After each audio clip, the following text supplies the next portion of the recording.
பொண்டாட்டி புருஷன் வாழ்க்கையிலையும் புருஷன் பொண்டாட்டி வாழ்க்கையிலும் தலையிறது தான் குடும்பத்தில் பிரச்சனை. எனக்கு என்ன செய்யறான்னு பார்க்கவே இல்லை, அந்தாலும் வேற யாருக்கு என்ன செய்யறான்னு தான் பார்க்குறாவோ. புரியுதுங்களா என்ன சொல்றேன்ட்டு? எங்கேயும் பிரச்சனை எங்கே பாருங்க. ஒரு வீடியோவில் ஒருத்தர் பேசுறாரு, நான் இப்போ கூட நான் யாரில் ஒரு இந்த வாரம் ஞாயிற்றுக்கிழமை சத்சங்கத்தில் பேசுகிறேன். சொன்னதை சொல்லுதம்மா, சின்னஞ்சிறிய வண்ண பறவை அது இன்னிசையோடு தன்னை மறந்து சொன்னதை சொல்லுதம்மா. எங்கன்னா கத்துன்னு வந்து பேசினது. அதனால நினச்சிங்குது ஜாதியில் உயர்வு தாழ்வு இருக்குது, இந்துக்கள்லாம் அந்த மாதிரி கோயில் கட்டிடுறாங்க, இது வந்து ஆபாசமாக இருக்குதுன்னு அது நினைக்குது, அதை சொல்லுது. அந்த மாதிரி சொல்லி நாமெல்லாம் வேற ஆளு அவங்கெல்லாம் வேற ஆளுன்னு பிரிக்குது. தீட்சைன்றது உங்களுக்கு இருக்கா இல்லையா? தீட்சைன்னா பார்வை முதல்ல போட்டு வச்சு உங்களுக்கு வந்து வெளியேறீங்க நீங்கள், அதாவது ஆன்மீகத்துக்குள்ளே வரல, நீங்கள் வெளியேறீங்க. நீங்கள் அப்படி சொன்னால் நீங்கள் ஒத்துக்க மாட்டீங்க. நானும் சாமி கும்பிட்றேன், நானும் ஆன்மீகவாதி கூட நீங்கள் சொல்லலாம். அது பிரச்சனை. கடவுள் அப்படின்னு ஒன்று தேடுறான், யாரோ ஒரு மனிதன் தேடுறான். நிறைய மனிதன் சொல்லி வச்சுட்டு போயிடறான். ஒருத்தர் சிவகலம்ன்றாரு, ஒருத்தர் ஒரு மதமும் ஒன்று சொல்லி வச்சுக்குது. நான் சொல்கிறது என்னன்னா, நீ எதனால் பிறந்த, எதனால் இறக்குற? பிறக்கிறதுனா என்ன, இறக்குறதுன்னா நான் ஏன் பிறந்து நான் இறந்து போகிறேன், இதுக்கிடையில் நான் என்ன செய்யணும் என்ன செய்யலை.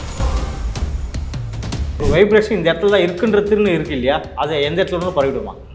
வைப்ரேஷன் வந்து ஒரு இடத்துல இருக்குதுன்னு சொன்னால் பரப்ப முடியாதுங்கய்யா. வைப்ரேஷன் உங்ககிட்டே இருக்குதுன்னு சொல்லலாம் தானே? இப்போ என்கிட்டே இருக்கு, என்ன ஆன்லைன் மூலியமாக எல்லாத்தையும் தந்துட முடியலாம் தானே? ஆமா, எதுக்கு உழைக்க சொல்லியா? ஏன் சோற பொம்மா போடுவேன்? சத்சங்கத்தில் ஈவினிங் வரவங்களுக்கு போடுறாங்களா 10 பேர்? நானா பேச்சு கேட்குறேன், வீட்டுக்கு போய் என்னத்தையும் சாப்பிட முடியாது, செஞ்சு போகிறேன். வாரம் வாரம் டெய்லியமாக போட்டு நிற்பேன். ஒரு நாள் போட்டாலும் அது எப்படி அன்னதானம் ஆகும்? நான் வந்து நான் என்ன கூட உணவு பரிமாறிக்கிறேன், நல்லது கதை.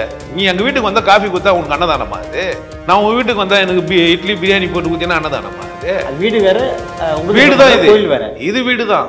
நாளைக்கு சாயந்தரம் வா, பேட்டி எடு, சரக்கு அடிப்போம். சாயந்தரம் 9 மணிக்கு வந்து வீடு எடுத்துன்னு போ.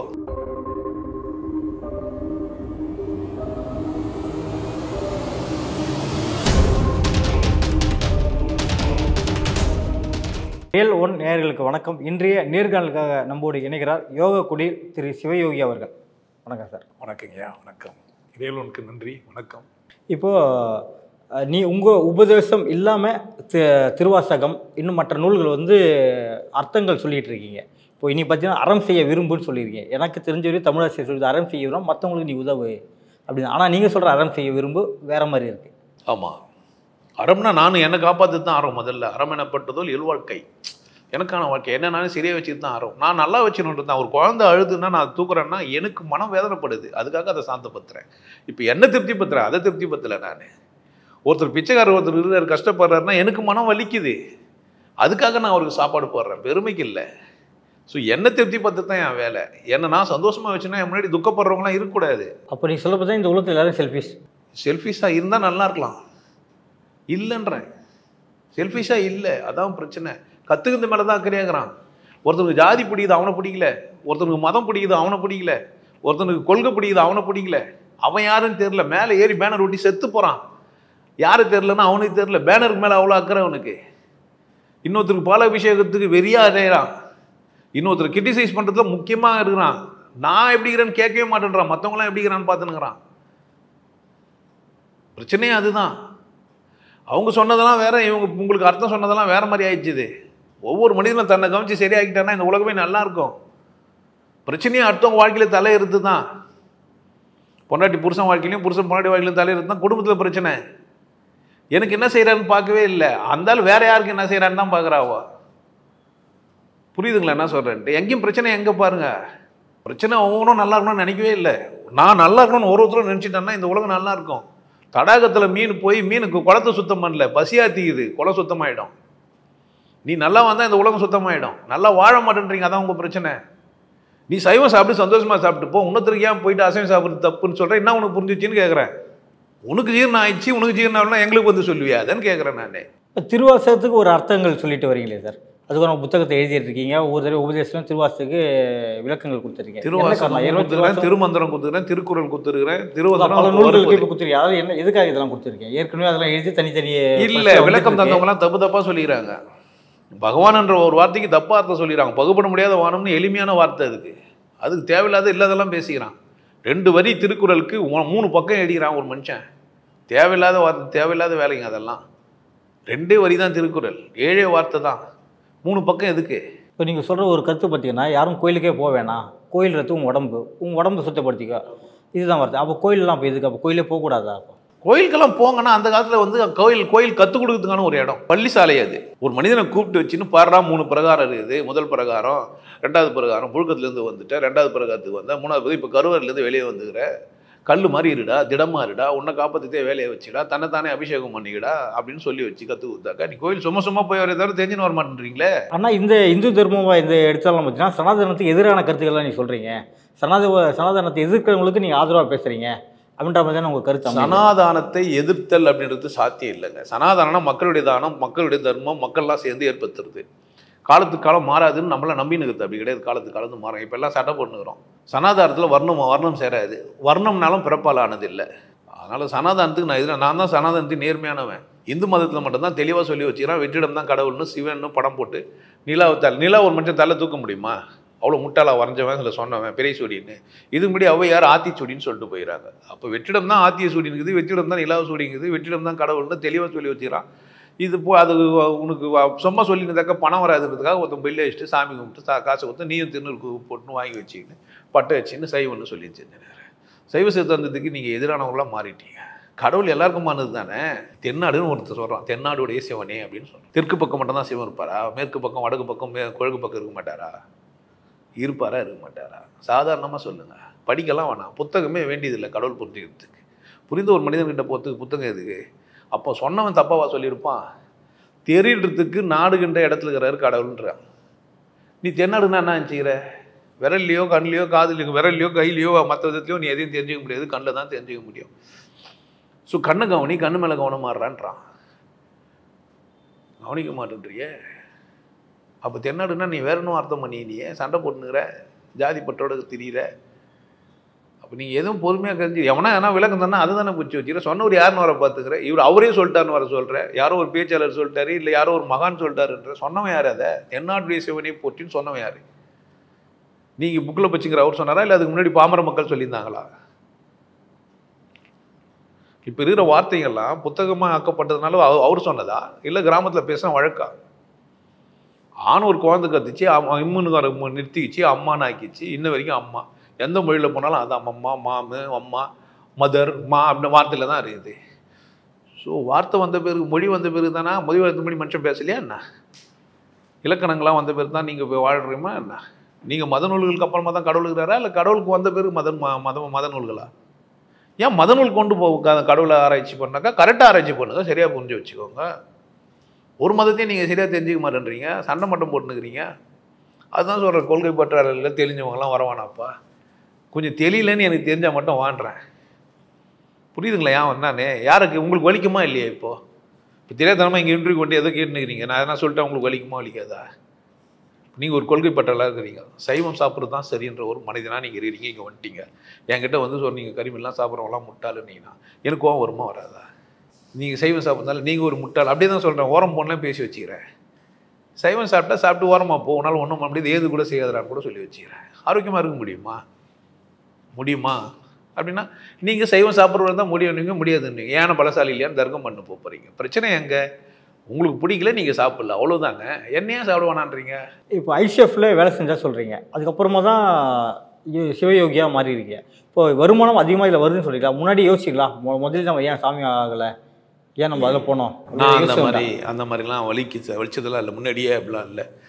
எது முடியுமோ அதான் வாழ முடியும். நான் டவுசர் போடுற காலத்தில் டவுசர் போட்டேன், பேண்ட்டு போடுற காலத்தில் பேண்ட்டு போட்டேன். பேண்ட்டு போட்டோன்னே ஐயோ முதல்ல புரியாமல் போயிடுச்சு டவுசர் போடணும்னு சொல்ல முடியாது. அப்போ எனக்கு அது கம்ஃபர்டபுளாக இருந்தது, இப்போ எனக்கு இது கம்ஃபர்டபுளாக இருக்குது. இப்போ பேண்ட்டு போட்டு தான் இப்போ வேஷ்டி கட்டிக்கிறேன். ஒரு ஐசிஎஃப்ல வேலை செய்யும்போது என் இஷ்டம் கிடையாது. வெளிநாட்டுக்கு போகிறதுக்கோ வரதுக்கோ நான் வந்து எப்போவுமே வந்து போயிட்டு என்ஓசி வாங்கணும். இப்போ அப்படிலாம் என் இஷ்டம் போயினே இருக்கலாம். அப்போ கட்டுப்பாடு இருந்தது, டைம் இருக்கும், டைமுக்கு போனோம் வேலைக்கு வரணுன்ட்டு. இப்போ கட்டுப்பாடு இல்லை. பணம் வருது போதுன்றதெல்லாம் ரெண்டாவது விஷயம்தான். நான் நினச்சதெல்லாம் எனக்கு நான் சாப்பிட்ற வரைக்கும் சாப்பிட்றதுக்கு ஒரு வழி ஏற்பாடு. நான் உழைச்சேன், ஒரு 25 வருஷம் வேலை செஞ்சேன், எனக்கு பென்ஷன் வருது, சாப்பிட்டுப்பேன், அவ்வளோதான். மற்றபடி பணம் வரும் போவோம், மனுஷன் வருவான் போவான், புரிதல் வரும் போவோம். எனக்கு புரிதலின் உச்சமாகிடுச்சு, கடவுள் ஒன்று தான் புரிஞ்சிச்சு, அவ்வளோதான். நான் இப்போ மரணத்தை நோக்கி நகர்ந்து நிற்கிறேன், வயசு எண்ணி நிற்கிறேன், அவ்வளோதான். இதில் மாற்றம்லாம் இல்லை. அதுக்காகலாம் வலிக்குது, அப்போ நான் அப்படி பண்ணல, இதில் வருமானம் அதிகம். வருமானம் எவ்வளோ வந்தாலும் சாப்பிட தான் முடியும்னு எனக்கு புரிஞ்சிச்சு. ஆற்றுல எவ்வளோ தண்ணி போனாலும் அளந்து தான் நான் குடிக்க முடியும், அதுக்கு மேலே முடியாது, சாத்தியம் இல்லை. அம்மா ஆற்று பெரிய பெரிய குளங்களை வெட்டினாலும் எந்த இல்லை. நான் ராஜாவானாலும் பெரிய அரசியல் தலைவர் ஆனாலும் கூட என்னால் என்ன முடியுமோ அதுதான் செய்ய முடியும், அதுக்கு மேலே ஒன்றும் செய்ய முடியாது. அந்த எல்லை வரைக்கும் எனக்கு புரிஞ்சதுனால எனக்கு பிரச்சனை இல்லை. அதனால் எனக்கு வலிச்சதெல்லாம் இல்லை. இப்போ சிவயோகி உபதேசத்தை கேட்க வரவங்களுக்கு என்ன ஒரு காரணம் இருக்கு இல்லையா? என்னோட உபதேசம் நீங்களாம் கேளுங்க, அப்படி ஒரு காரணம்னா என்ன காரணம் தெரியும்? மகிழ்ச்சியாக இருங்கன்றது தான். ஒரு மனிதன் தன்னைத்தானே கொண்டாடணுன்னா என் உபதேசத்தை கேட்டுக்கணும். கேட்டால் அவன் வந்துடலாம். அதுதான் என்னுடைய வேலை. இன்றைக்கி கூட டெய்லி மெசேஜ் வரும். உங்கள் ஃபோன் நம்பர் கொடுத்துட்டிங்கன்னா டெய்லி மெசேஜ் வரும் என்கிட்ட இருந்து, ப்ராட்காஸ்டிங்லேருந்து. டெய்லி ஒரு கோட் போடுவேன். இன்றைக்கி அதான் சொல்லிக்கிறேன், அறம் செய்ய விரும்பு. இன்றைக்கி அறம் செய்ய விரும்பல. இன்றைக்கி அருள் வாக்கு நீ ஏற்று மறுக்கிறியோ அது உன் இஷ்டம். ஆனால் மகிழ்ச்சியாக இருக்கிறதுக்கு தான் நீ பிறந்திருக்கிற. எத்தனை பேர்கிட்ட சொன்னால் ஒத்துப்பான். ஒன்று ஒரு கேமராமேனு யாரோ ஒருத்தர் இங்கே இருக்கிறாருன்னு வச்சுக்கோமே, அவர் ஏதோ ஒரு மதம் சார்ந்தவர், அவர் மதம் போதுகிற திட்டினவர்னா அவர் பாருங்க கேமராவை ஸ்பாயில் பண்ணுறாரு. ஏன் ஒரு போலீஸ்காரன் என் மேலே கோவப்படுறாருன்னா அவர் ஒரு மதத்தை சார்ந்தவராகிறாரு, அவர் சைவ சித்தாந்தியாகிறாரு, என் மேலே விருப்பாகிறாரு. அவர் ஒரு இன்னொரு மதம் சார்ந்தவராருன்னா என் மேலே பாராட்டுறாரு. எனக்கு சாதகமாக இப்போ கொள்கை ரீதியாக தான் ஒத்து போக பார்க்குறான். மனிதனுக்காகவே ஒத்து போகணுன்றது மட்டும் எவனுமே புரிஞ்சிக்கலையே. ஸோ அதுதான் என்னுடைய சித்தாந்தம். நான் என்ன சொல்ல வரேன்னா, நீ கொண்டாட்டமாயிரு, அவ்வளோதான். ஆனந்தமாக இரு, கொண்டாட்டமாக இரு, மகிழ்ச்சியாக இரு, உன்னை நீ மதி, உன்னை நீ பெருசாக பாரு. இந்த உலகத்தில் யார் பிறந்திருந்தாலும் அவங்க பெருமைக்குரியவங்களாக இருந்தாலும் அது அவங்களது. நீ பெருமைக்குரியவன் தான். உன்னை கடவுள் உன்னை சாதாரணமாக செய்யலை. உன்னை மாதிரி ஒருத்தரும் இந்த பூமியில் இல்லவே இல்லை. You are the something special. இப்போது ஒரு சில அரசியல் தலைவர்கள் வச்சுக்கோங்க, ஒரு சில அரசியல் தலைவர்கள் ஒரு மதத்தை பர்டிகுலர் மதத்தை தாக்கி ஒரு சில விஷயங்கள் பேசுகிறாங்க இல்லையா? கோயிலுக்கு போகிறவங்க, அந்த மகன்கள், இல்லை அங்கே போனால் ஒரு ஆபாச சிலைகளை பார்க்குறோம், இப்படிலாம் சொல்கிறவங்கள பற்றி நீங்கள் என்ன நினைக்கிறீங்க? பாவம் பேசுகிறாங்க, ஏதோ அரசியல் வியாபாரத்துக்காக பேசிக்கிறாங்க. ஒரு கோயிலில் ஆபாச சிற்பங்கள் இருக்குதுன்னா இருக்குது தானே, அது நீ நான் சொல்ல போகிற? என்ன புரிஞ்சினார் அவருன்னு ஒன்று இருக்குது இல்லை? அவர் என்ன புரிஞ்சினார், என்ன சொல்ல வர்றாரு? ஒரு வீடியோவில் ஒருத்தர் பேசுகிறாரு. நான் இப்போ கூட நான் யாரில் இந்த வாரம் ஞாயிற்றுக்கிழமை சத்சங்கத்தில் பேசுகிறேன். சொன்னதை சொல்லுதம்மா, சின்னஞ்சிறிய வண்ண பறவை அது இன்னிசையோடு தன்னை மறந்து சொன்னதை சொல்லுதம்மா. எங்கன்னா கத்துன்னு பேசினுது. அதனால் நினச்சிங்குது ஜாதியில் உயர்வு தாழ்வு இருக்குது, இந்துக்கள்லாம் அந்த மாதிரி கோயில் கட்டிடுறாங்க, இது ஆபாசமாக இருக்குதுன்னு அது நினைக்குது, அதை சொல்லுது. அந்த மாதிரி சொல்லி நாமெல்லாம் வேற ஆள், அவங்கெல்லாம் வேற ஆளுன்னு பிரிக்குது. சிலை செஞ்சவனும் நம்ம மனுஷன் தானே, கை உரியில் வச்சுருந்தவன் தானே, அவனுக்கு ஏதோ புரிஞ்சிருக்குது அப்படி தானே, அவனுக்கு தேவைப்படுது, வரைஞ்சிருக்கிறான், பார்க்குறவங்க பார்க்குறாங்க, உனக்கு என்ன பிரச்சனை? நீ ஜாதியில்னா இல்லைன்ட்டு போ, உனக்கு கூட்டம் வேணும், நான் தலைவராக இருக்கணும், எனக்கு ஓட்டு போடணும், இப்படி சொல்லி ஓட்டு வாங்கணும், அவ்வளோதான். இப்படி சொல்லி ஒரு கூட்டம் சேர்க்கணும். இந்த புலிக்கு பயந்த பசங்களாம் என் மேலே படுங்களான்ற கூட்டம் தான் மனிதர்கள். அவர்களும் வாழ்றதில்ல, மற்றவங்களையும் வாழ விடுறதில்ல. நிறைய அரசியல் தலைவர்கள் அப்படி தான் வாழ்ந்துருக்கிறாங்க. என்ன பண்ண முடியும், எவ்வளோ சாப்பிட முடியும்னு புரியவே இல்லை அவங்களுக்கு. எத்தனை கோடி நீங்கள் வச்சுருந்தா என்ன பிரயோஜனம்? மரணம் உங்களை சந்திக்குமா சந்திக்காதா? நீங்கள் பெரிய கோடீஸ்வரன் ஆகிட்டா சாக மாட்டீங்களா? இல்லை இந்த உலகெல்லாம் பாராட்டுற மாதிரி ஒரு மகான் ஆகிட்டா சாக மாட்டீங்களா? எல்லாரும் மதிக்கிற மாதிரி வாழ்ந்துட்டா சாக மாட்டீங்களா? ஏன் பிச்சைக்காரத்தனமாக வாழ்றீங்கன்னு கேட்குறேன். உங்களை நீங்கள் மகிழ்ச்சியாக வச்சுக்கிறதுல என்ன வேணும் உங்களுக்கு? நல்லது செய்யணும், நல்லது செய்யும். இப்போ நான் நல்லது செய்யணும், நல்லது செய்கிறேன். டெய்லி ஒரு மெசேஜ் அனுப்புங்க, பொலசு கட்டி வச்சுக்கிறோம், ஓட்டு போட்டால் போடுங்க, புடவை கட்டி போங்க. உங்கள் விஷயம் உங்களுக்கு நல்லது செய்ய நான் வந்துக்கிறேன். ஏன் உங்கள்கிட்ட சண்டை போடணுங்கணும்? உதவுறது தானே ஆயிடுச்சு. என் நோக்கம் உதவுறது. நீ ஓட்டு போட்டாலும் உதவ போகிறேன், ஓட்டு போட கட்டியும் உதவ போகிறேன். நீ உபதேசம் வாங்கினாலும் உதவ போகிறேன், உபதேசம் வாங்க கட்டியும் உதவ போகிறேன். நான் சொல்லி வச்சுட்டு போகிறேன் நல்லதெல்லாம். கடவுள் ஒன்று தான், அது வெற்றிடமாக இருக்குது, எல்லாருக்குமானது. நீ நேர்மையில் நிரம்பு, உன்னை நீ சந்தோஷமாக வச்சுக்கோ, நீ மகிழ்ச்சியாக இரு, உனக்கு தேவையானதெல்லாம் இந்த உலகத்தில் இருக்குது. எது உன்னால் முடியாதோ அதை விட்டுரு, எது முடியுமோ அதை செய்யும், அவ்வளோதான். இதுக்கு என்ன வேணும்? கடவுள் அடையிறதுக்கு பயிற்சி சொல்லித்தரேன். பயிற்சியை தான் நான் வியாபாரமாக பண்ணுறேன். எவ்வளோ கட்டணம் சார்? கட்டணம் 1 கோடி ரூபாய் வாங்கணும். அது வரைக்கும் ஒன்றும் போகல, ரொம்ப சொற்பமாக தான் வச்சுக்கிறேன். சொற்பம்னா 1000 லட்சங்கள்லையா? இல்லை, சில லட்சங்களில் சம்பாதிக்கணும், ஒன்றும் வரல அவ்வளோ தூரம். 100களில் ஆரம்பித்து 1000களில் தொடங்கி லட்சத்தில் வந்துருக்குது. கோடிக்கு போகணும். இப்போ உங்ககிட்ட பயிற்சி பெற்றவர்கள் தனியாக அவங்களும் ஒரு பிரான்ச் ஆரம்பித்து அப்படி கிடையாது. அப்படி இல்லை கிடையாது. அப்போ எதுக்கான அது ஒரு பயிற்சி? அது பயிற்சின்னா நீங்கள் போயிட்டு நீ இப்போ நீங்கள் இங்கே ஃபேன் செய்ய கற்றுன்னு உலகத்தில் போய் ஃபேன் செய்கிற மாதிரி கிடையாது. இது நீங்கள் உங்களை தெரிஞ்சுன்னு நீங்கள் கொண்டாடுறதுக்கான பயிற்சி, அவ்வளோதான். நீங்கள் உங்களை தெரிஞ்சுக்கலாம், அதுக்கு ஒரு கட்டணம். ஆமாம். அவர் எல்லாம் எனக்கு எந்த வேலையும் தெரியாது சார், இங்கே நான் பயிற்சி பெற்றேன், நான் என் வீட்டில் போய்ட்டு ஒரு அந்த மாதிரினா அது வேறு எதனா வேலை கற்றுக்கலாம். ஏன்னா ஃபிட்டிங் தெரியும், ஃபிட்டர் கற்றுருவேன், எலக்ட்ரிக்கல் தெரியும், எலக்ட்ரிக்கல் கற்றுருவேன், அதுக்கு ஐடிஐலாம் இருக்குது. இல்லை பல பேர் அது போல் வேலைக்கு போக மாட்டேன், செட்டாக இது போல் வந்துடலாம். அந்த மாதிரி கிடையாது. நீங்கள் பயிற்சி வரவங்களாம் இருக்காங்க இல்லையா? அந்த மாதிரி வந்தால் வியாபாரம் அது மாதிரி பண்ணுறவங்க நல்லா இருக்க மாட்டாங்க. பயிற்சி தீட்சைன்றது உங்களுக்கு இருக்கா இல்லையா? தீட்சைனா பார்வை முதல்ல கொண்டு வச்சேன். உங்களுக்கு வெளியேறீங்க நீங்கள், அதாவது ஆன்மீகத்துக்குள்ளே வரல, நீங்கள் வெளியேறீங்க. நீங்கள் அப்படி சொன்னால் நீங்கள் ஒத்துக்க மாட்டீங்க. நானும் சாமி கும்பிட்றேன், நானும் ஆன்மீகவாதி கூட நீங்கள் சொல்லலாம், அது உங்கள் பிரச்சனை. கடவுள் அப்படின்னு ஒன்று தேடுறான், யாரோ ஒரு மனிதன் தேடுறான். நிறைய மனிதன் சொல்லி வச்சுட்டு போயிடறான். ஒருத்தர் சிவகலம்ன்றாரு, ஒருத்தர் ஒரு மதமும் ஒன்று ஒன்று சொல்லி வச்சுக்குது. அவர் வந்து கடவுள் வந்து தூதர் அனுப்புகிறாருன்னு சொல்லி வச்சுருக்குது. அவரோட வழிகாட்டி நாங்கள்லாம், அவர் தான் எங்களை அனுப்பிச்சி வச்சார், நாங்கள் கடவுளுக்கு ரொம்ப நெருக்கமானவங்க, இந்த மாதிரி கூட்டம்லாம் நிறைய பார்த்துன்னுக்குறீங்க இந்த சமூகத்தில். அதெல்லாம் இருக்குது. அந்த மாதிரி தான் புத்தகங்கள்லாம் இருக்குது. இது வந்து நான் முரண்படுறேன், இது வந்து மாறுபடுறேன், இது வந்து வேறுபடுறேன். எப்படின்னா சொல்லலாம், முரண்படுறேன், மாறுபடுறேன், வேறுபடுறேன், எப்படியோ சொல்லலாம். அது உங்கள் கொள்கையை பொறுத்து அது மாறும். இல்லை அசிங்கப்படுத்தவும் செய்யலாம். நீங்கள் என்ன இவங்கெல்லாம் சொல்லாதது, அவர் சொல்லாதது, அவரை விட இவர் பெரிய அப்படிலாம் சொல்லலாம், உரிமை இருக்குது. உங்களுக்கு எப்படி விமர்சிக்கிறது? நான் சொல்கிறது என்னன்னா, நீ எதனால் பிறந்த, எதனால் இறக்குற? பிறக்கிறதுனா என்ன, இறக்குறதுனா என்ன? நான் ஏன் பிறந்து நான் இறந்து போகிறேன்? இதுக்கிடையில் நான் என்ன செய்யணும், என்ன செய்யலை, என்ன செய்யலை, என்ன செய்ய வந்தேன், இதை வந்து நான் சொல்லிக் கொடுக்குறேன். இதை பல விதத்தில் கிளாஸஸாக வச்சுன்னா ஆனந்த வாழ்வு அப்படின்னு சொல்லி கொடுக்குறேன். இப்படி வாழு, கடவுள் இப்படி தான், இதுதான் இப்படி இருக்குது, பிறப்புகள் இப்படி தான் இருக்குது, உலகம் இப்படி தான் தோன்றுச்சு, இப்படி தான் நம்ம வாழ்கிறோம், அது ஆனந்த வாழ்வு சொல்லித்தரேன்.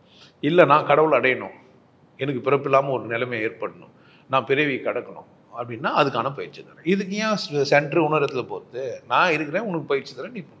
நான் இல்லாத போது யாருன்னா ஏற்பாடு பண்ணிட்டு போகிறேன், இல்லை அது ஏன் பிரச்சனை, போக முடியும் போது தரேன். நான் உங்களுக்கு சொல்கிறது என்னன்னா, நீ போய் பிரான்ச்சஸ் ஆரம்பித்து சொல்கிறதுக்கு இல்லை. இப்போது ஒரு தண்டல் அடிக்கிறீங்க, கற்றுக்கிறீங்க, இல்லை ஜிம்மு வச்சுக்கிறீங்க, நீங்கள் ஒரு ஜிம்மு வச்சு நீங்கள் நடத்தலாம். இது அது இல்லை, இது அந்த மாதிரி இல்லை.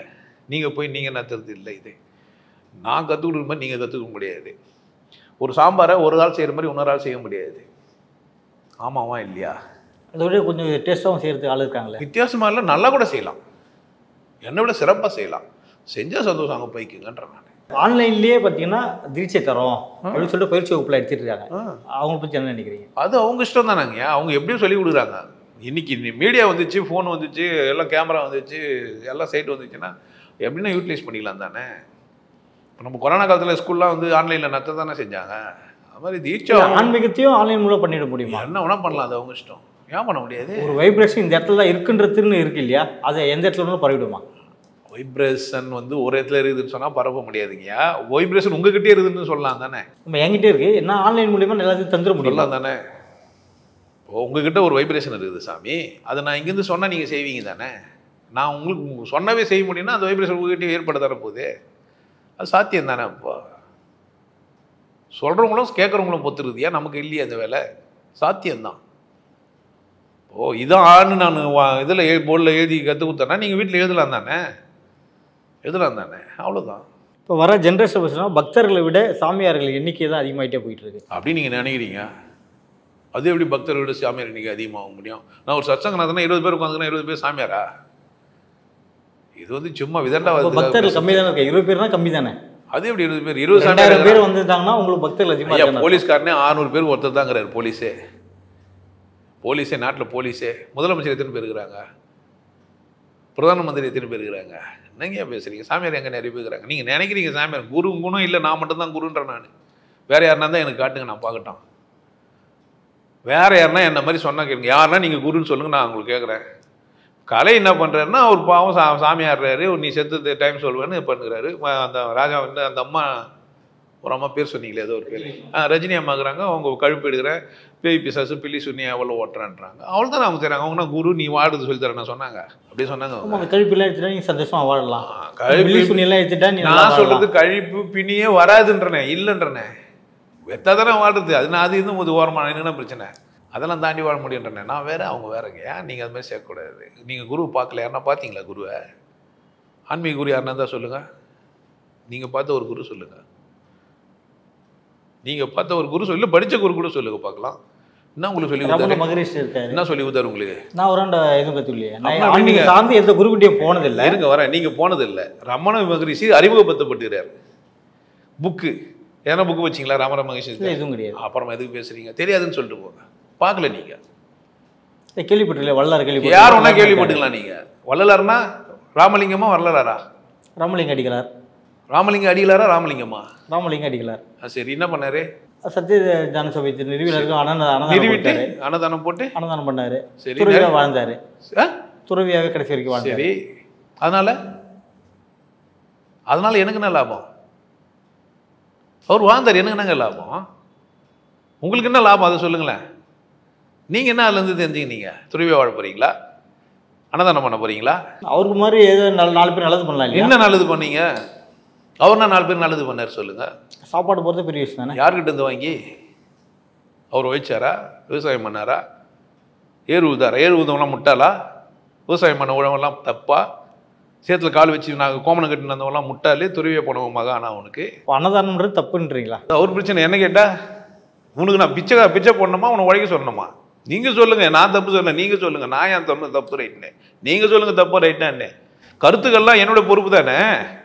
டிஸ்கிரிமில் போடுவீங்களா இல்லையா? பேட்டி எத்த யாரோட பொறுப்பு இது? எந்த தானே. நான் கேட்குறேன் உங்களை, நீங்கள் சொல்லுங்கள். அன்னதானம் பண்ணுறது சரியா தப்பா நீங்கள் சொல்லுங்கள். சரி, அப்படி சரியாக முடியும். பிச்சைக்காரனா இருக்கலாமா? அப்போ உன் பிள்ளை வேலைக்கெல்லாம் அனுப்பாமல் சோறு போட்டுருவியா? சுற்றி கொடுக்கலாம் சோறு வேலைக்கு போவானாவா? வேலை வெட்டிலாம் செய்ய வேணாவா? அவர் கேமரா எடுக்க வேணாவா? சோறு போட்டுற வேண்டியது தானே. ஏன் கேமரா ஊற்றுங்கிற? வேலை வாங்கி ஏன் சோறு போடுற? அன்னதானம் பண்ணிட்டு போக வேண்டியது தானே. எப்படி போடுவ அன்னதானத்தை? எப்படியா போடுவ? யாருன்னா ஓய்ச்சா தானே போடுவ. அப்போ கோயில் எல்லா இடத்துலையும் போடுறது தப்பு.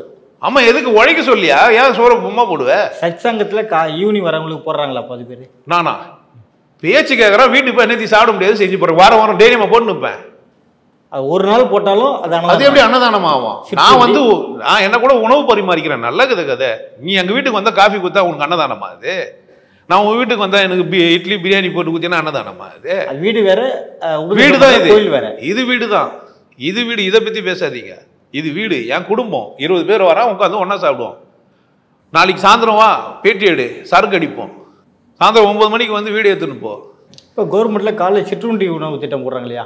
அது அரசாங்கம் படிக்க வர வைக்கிறதுக்காக செய்யுது. நல்லா புரிஞ்சு வச்சணும். இது பேர் அன்னதானம் கிடையாது. படிக்க வரணும். காமராஜர் முதல்ல என்ன பண்ணாரு? இலவச உணவு திட்டத்தை எப்படி பாக்குறீங்க? பேர் அதுதான் சொல்றேன். என்ன காமராஜர் முதல்ல என்ன செய்யறாரு? இந்த பிள்ளைங்க படிக்க மாட்டேங்குது, சோறு போட்டால் ஒரு வேளை வருவாங்களோன்னு சோறு போட்டாரு. சோறு போட்டால் மட்டும் போதாது, சத்துணவாக போகணுன்னு எம்ஜிஆர் போட்டார். சத்துணவு மட்டும் போதாதுட்டு காலை சிற்றுணவும் தரேன்ட்டு. அது அரசியல் பின்னணியாகவும் இருக்கலாம், மக்களுக்காக கொடுக்கலாம். கவர்மெண்ட் ஸ்கூலில் அவங்க பிள்ளைங்க படிக்கிறாங்களான்றது முக்கியம் இல்லை, பார்க்குறது விட்டுருங்க. அப்போது ஒன்று செயல் நல்லா தான் இருக்குது, ஆனால் எதுக்காக செய்கிறாங்கன்னு மொத்தம் மாறுது. எல்லாருக்குமே இப்போ கனடாவில் காலையில் எல்லாருக்கும் சிற்றுண்டி போடுறாங்க. நான் அமெரிக்காலேயோ இல்லை லண்டன்லையோ போகிறேன்னா அங்கே என்னன்றாங்கன்னா, ஸ்கூலுக்கு காலைல போனாக்கா பசங்க எதுவுமே டிஃபன் பாக்ஸ் எதுவுமே எடுத்துன்னு போகாதுங்க. காலையிலேருந்து ஏதோ யூனிஃபார்ம் கூட போடாதுங்க, போயிடும். அங்கே போன பிறகு தான் அங்கே டிஃபன் கொடுக்குறாங்க, அங்கே சாப்பாடு. இன்றைக்குமே இந்த ஸ்கூல் இங்கே இருக்குது, இந்த பக்கம் பேர் மாற்றிட்டேனே, இந்த நாவலூருக்கு பக்கமாக. இன்றைக்குமே ஜே கிருஷ்ணமூர்த்தியோட ஸ்கூல் டிஃபன்லாம் உள்ளே தான், ஸ்கூலில் தான் தராங்க. கவர்மெண்ட் ஸ்கூலில் தான் தரத்துன்றதுனால அது பிள்ளைங்க படிக்க வைக்கிறதுக்காக வேண்டி, ஒத்துமையாக இருக்குன்றதுனால வேண்டி, கூட்டமாக இருக்கிறதுனால வேண்டி செய்கிறாங்க. அதில் அதுவும் இது அன்னதானத்தையும் ஒன்றாக்காதீங்க. இது அரசியல் பின்னணிக்காக செய்யப்படுது. உண்மையிலேயே ஏழை குழந்தைங்களுக்கு காலை சிற்றுண்டி கிடைக்குதுன்னா சந்தோஷம் தானேயா? அதனால் ஸ்கூல் போகிறாங்க, பிள்ளைங்க படிக்கிறாங்கன்னா சந்தோஷம் தான், படிக்கிட்டோம். அதுக்கு தான் நம்ம அந்த வேலையை செய்கிறோம். ஸோ குழந்தைங்க படிக்கிறதுக்காக நீங்கள் எதை செஞ்சாலும் சீருடை கொடுக்குறீங்க, எல்லாமே சரி தான். பட் அது உண்மையிலேயே போய் சேருதா ஏழைக்கு? எல்லாருக்குமான வேல்யூ அந்த ஸ்கூலில் பாடம் ஒழுங்காக சொல்லப்படுதா? அங்கே படிச்சுட்டு வர பிள்ளைங்களுக்கு மரியாதை இருக்குதா? அது பார்க்கணும். ஒருத்தர் வேலை மாலை படித்தாருன்னா கொடுக்குற மரியாதையும் கவர்மெண்ட் ஸ்கூலில் கொடுத்த மரியாதையும் ஒன்றா? ஏன் தரம் இல்லை? உணவும் கொடுங்க, தரமான கல்வியும் கொடுங்க. பார்க்கறது இல்லை எதையும். அதாவது நல்ல மனிதன் ஒருத்தன் வந்துட்டானா எல்லாமே நல்லது தான் செய்வான். புரியுதுங்களா என்ன சொன்னேன்? நீங்கள் பார்க்க கற்றுக்கோங்க, எதிராளியே பார்க்க கற்றுக்கோங்க, எல்லோரும் நல்லா இருக்கணும்னு பாருங்கள். அவ்வளோதான் நான் சொல்ல வரேன். இவ்வளோ நேரம் உங்களுக்கு நேரத்தை ஒதுக்கி பல கேள்விகளுக்கு சிறந்த கருத்தில் பேசி மிக்க நன்றி சார்.